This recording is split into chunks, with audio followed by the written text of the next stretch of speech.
Welcome to SciTech Culture with Steve Kern and Ben Warner, where we examine science, technology and culture in the 21st century. Visit our website at scitechculture.com. Hello and welcome to SciTech Culture. My name is Ben Warner and I'm joined by my good friend and colleague Steve Kern.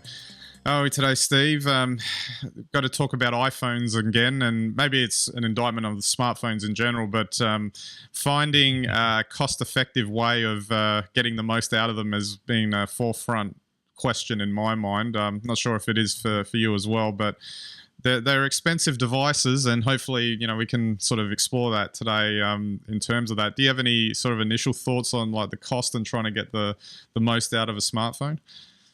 Well, you and I are a bit similar in this, and the only way to do that is to keep your phone for as long as possible. Or functioning for as long as possible, yeah. Well, that's right. I mean, because then you can switch to, prepaid or postpaid or whatever it is. There are all sorts of options once you get out of that initial 2-year cycle, if that's how you bought your phone. And really, it's very tempting to get a new phone, but I think we hit peak phone. You might talk about this, in a minute, but I think we hit peak phone probably at the iPhone 7. So, now I just can't see any reason to upgrade at all, to be honest. I'd almost say the 6S was peak iPhone, actually, because I actually just got one for work, and it's working really well for a phone that was released 3 years ago. So, but anyway, I digress.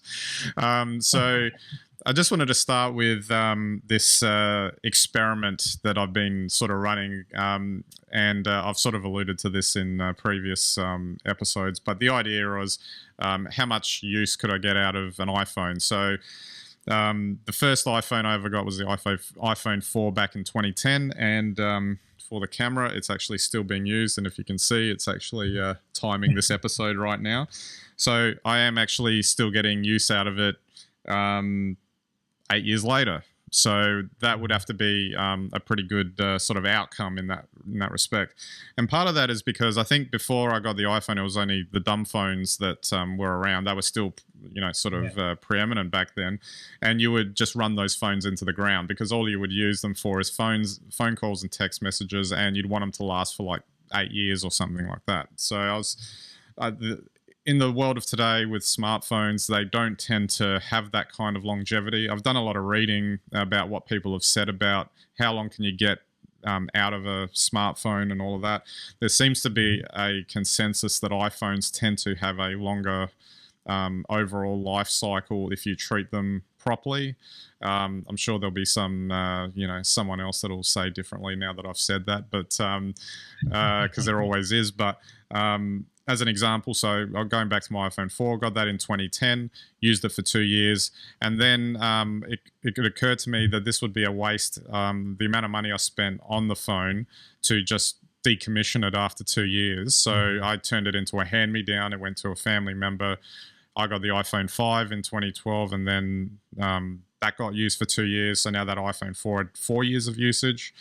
It then went to another hand-me-down to another family member. So that's now 6 years of usage after I got the iPhone 6 and then the iPhone 5. And then it's kind of cascading like that. And now I'm in the second year of usage on my iPhone 7, which is recording this podcast right now. The iPhone 4 came back to me as a secondary phone, which I'm still using.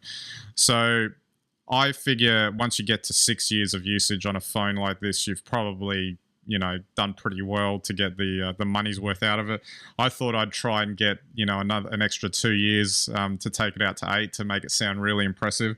The only thing I would say is that apart from being a phone and a stopwatch, it's really the 4 is hasn't really aged that well, and it's you wouldn't use it for any sort of smartphone usage. It's just way too slow. The performance isn't there, and it just wouldn't do it. And I think that's just testament to the fact that, it's obviously really well built, and it's if you look after it with the battery, etc., it lasts a long time. But, I'm just take an example. There was no way back in 2010 that I would use this phone, the iPhone 4, to record serious videos on it. Yet here I am right now doing this video, or here we are, I should say. I'm using the iPhone 7 to record my feed. in 4K while it's simultaneously streaming that video to my TV so I can see what my feed is. Now, that's a fairly... Now, that may not sound like it's, it's all par for the course. Yeah, it's just another feature of the phone these days. But that's actually, if you think about it, really incredible, considering where we came from, that it can do those things at once. And I think that's where it becomes interesting because obviously as each generation of phones come out, you get more and more usage out of it, more functionality out of it. But if you take care of it and look after it, you can get that sort of life cycle, at least in terms of what I've been able to experience, like we used to with the dumb phones, which is what you'd want, considering these phones cost north of $1,000, and you'd want to, the dumb phones didn't cost that when when we used to buy them, and I just think it's a really, if you do it properly, you can get a lot of usage out of them. Yeah, I completely agree, and I think that we should expect to be able to have that sort of usage out of those devices. Even though we have smartphones today that you can do so many things on, I think that people don't realise that you can buy a new phone, and you can still use it as a device around the house. Apps, all sorts of things. Give them to your kids, move them on. Like they don't even need to be, connected to a cellular network. They're still useful. I think it's just a really interesting proposition. I'm still a bit undecided on what the cost of a smartphone should be. Is $1,000 too much for one? $800 too much for one? But just on what you said you were doing with the phone alone to stream the video, you think, wow, it's not so long ago that would have cost you a $3,500, top of the range laptop or beige box or something like to do that. So it's pretty impressive what they're capable of now. But really, I don't think we're using a lot of that power.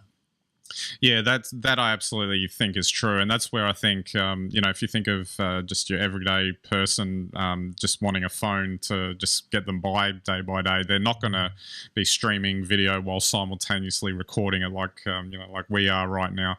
It's more that you can do it and or have the ability to do it, but it comes back to what do you need as well. So if you don't need to do all that stuff, then maybe you can look at something that doesn't cost as much, or you could go for a phone that's older. The Apple model as an example, the cheapest phone that they've got is from 2016, and which is the SE. They've also got the 6S, which is from 2015, and they work just fine. Yeah, that's right. They're great phones, and like you say. With that sort of power, they actually are very useful devices, and you should be able to keep them for 3 or 4 years and just use them, as mini tablets, I guess. Well, that's in effect where it's going. I mean, if you think of, say, like phones like the iPhone 10 or even the latest Samsung Galaxy phones, which are basically all screen, that's in effect what you're doing. It